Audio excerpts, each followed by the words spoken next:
Zahiriddin Muhammad Bobur.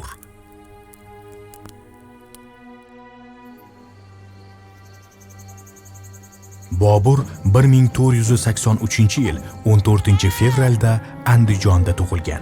U buyuk sarkarda Amir Temurning 5-avlodi. Shayboniyxon bilan o'rtasidagi to'qnashuvlar sabab vatanini tark etishga majbur bo'lgan. Hindistonda Boburiylar sulolasiga asos solgan. 1526-yilda Panipat jangida Dehli sultonini mag'lub qilib, Hindiston hukmdoriga aylangan.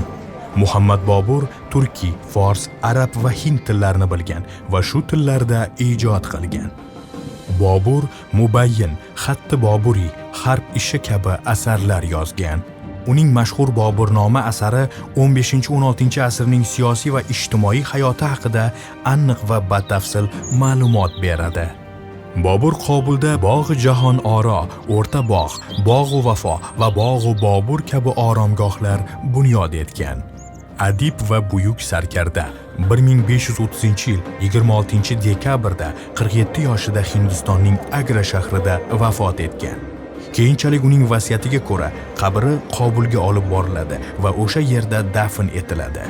U asos solgan Boburiylar imperiyasi Hindistonda 300 yildan ortiq hukmronlik qilib, buyuk sivilizatsion va madaniy taraqqiyotga ta'sir ko'rsatgan.